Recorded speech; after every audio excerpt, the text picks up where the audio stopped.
Chismosong NBI ka, gawin mo trabaho mo, pinilit mong i-convict si Francis Leo Marcos. Ano kaya pala kinukutsaba mo yung mga journalist na bias? Panay ang interview mo sa mga bias na journalist. Akalain mo yan, taga Green Meadows ka pala eh. Tapos sasabihin mo, inciting to sedition in social class. Anak ng teteng kunyemas kayo, inutil. Kung ako po ay ipe-persecute pagdating ng araw dito sa aking pagtulong, so be it. Wala akong problema yan. At least nagkaroon ako ng kasaysayan ng aking buhay. Ang kasaysayan na iuukit sa puso ng mamamayang Pilipino na tatulungan natin ngayong epidemya. Magandang umaga po. Yung mga nagpapadala po sa akin ng message na isang bala lang ako. Right, go ahead. Tapos, ito pa lang si NBI Chief Cybercrime Unit, Big Lorenzo. Magandang umaga sa iyo. Ang chismosong NBI, Big Lorenzo. Taga Green Meadows ka pala, inutil ka. Ikaw may kagagawa nito, pinagkaisahan nyo si Francis Leo Marcos. Inciting to sedition in social class. Bakit? Nag-revenge ba sa mga mayayaman si Francis Leo Marcos? Inciting to sedition in social class to disturb the public. He's only encouraging kung sino yung mayayaman na kapitbahay kung gusto nyo tumulong. There is no inciting to sedition. Chismosong NBI ka, gawin mo trabaho mo, pinilit mong i-convict si Francis Leo Marcos. Anong klaseng NBI ka? Kaya pala kinukutsaba mo yung mga journalist na bias. Panay ang interview mo sa mga bias na journalist. Mga ayaw kong magmura. Anak ng teteng kunyemas kayo, inutil. Akalain mo yan, taga Green Meadows ka pala eh. Tapos sasabihin mo, inciting to sedition in social class. Do you know what does that mean? Inciting to inflict an act of hate against the rich.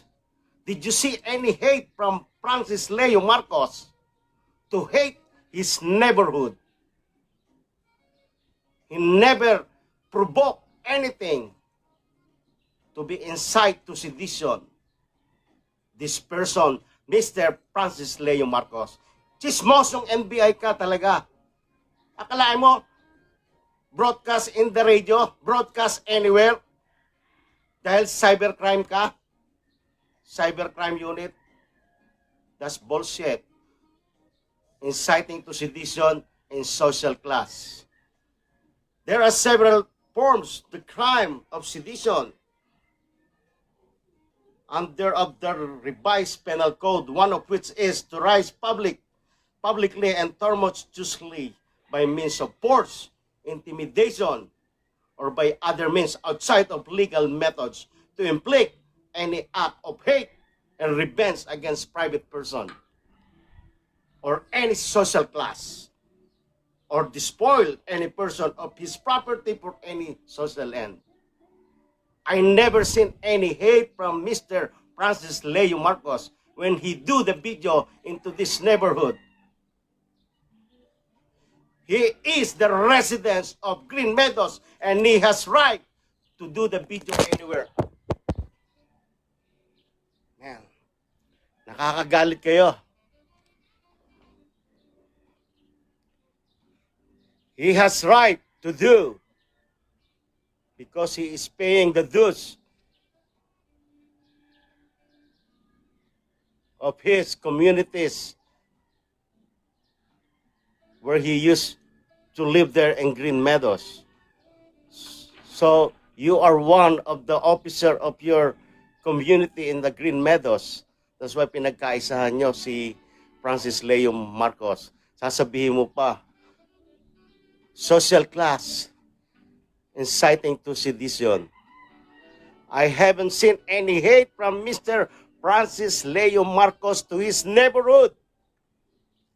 He never provoked anybody into his neighborhood. He just only encouraged people if they can help to this pandemic crisis of COVID-19 to help the community. Masama ba yun? Ngayon pinagkaisahan nyo, chismosong NBI ka, you should be out of your practice. Napaka-chismoso mo, tatawagan mo lahat ng radio broadcaster ng puro mga bias, inutil kayo. Anak ng teteng, punyemas kayo. Akalain mo yun? Taga Green Meadows ka pala?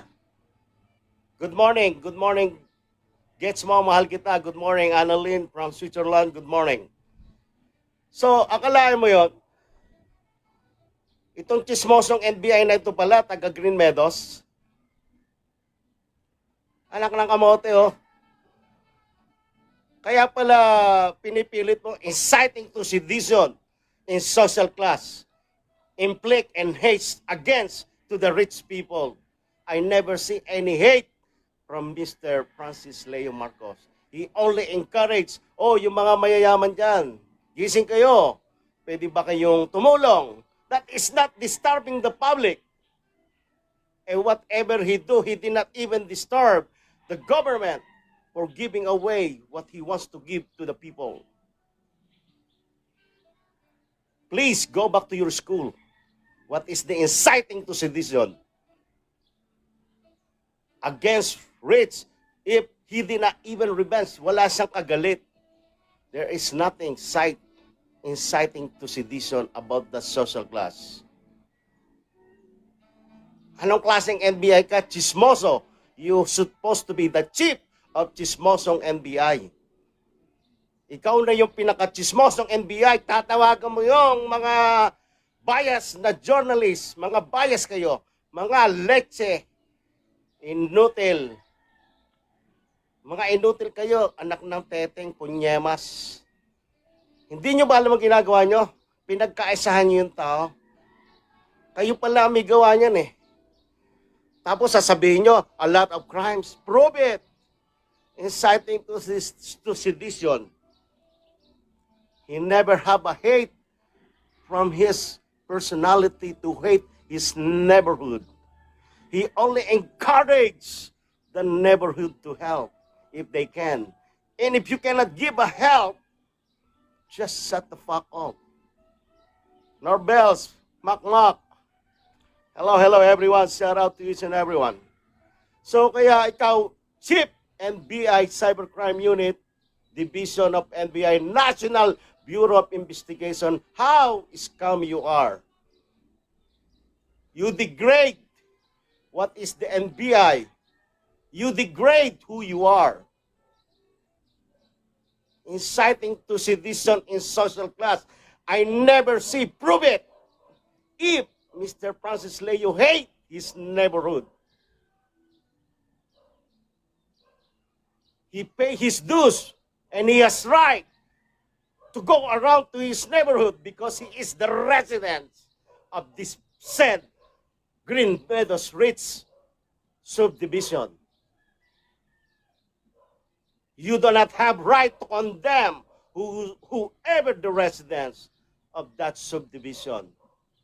And he never mentioned any name. As I see and review the video, he never mentioned any name of whoever residents of that subdivision. There is no such inciting to sedition that you will keep talking about. Inciting to sedition in social class. Fuck you all. Social class. Kaya na mga mahihirap, ganun ba? Dahil naiinggit kayo. Dahil si Mr. Francis Leo Marcos lang ang pwedeng tumulong. Silang ang nakagawa niyan. Sa buong mundo, I admire this person for being he is. And whatever case you put in him, that is your story to make. You degrade the NBI, Mr. Big Lorenzo. Kaya pala lahat ng mga interview mo, puro mga bias. Puro mga bias na reporter. Mga journalist, ika nga. Pero mga bias, lahat kayo, inutil, anak ng teteng punyemas.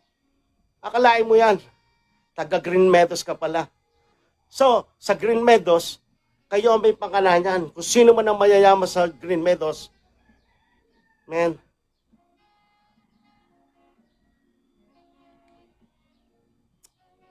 hindi nyo dapat gawin niya sa isang taong tumutulong.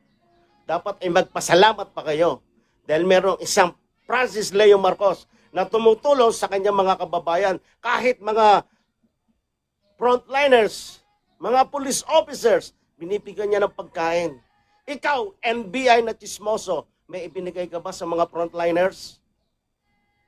Bakit hindi kita tatawagin Chismoso? You know that is the confidential information under your custody. Ipangangalandakan mo, hindi kanya yung bahay, hindi kanya yung sasakyan. That is gossiping.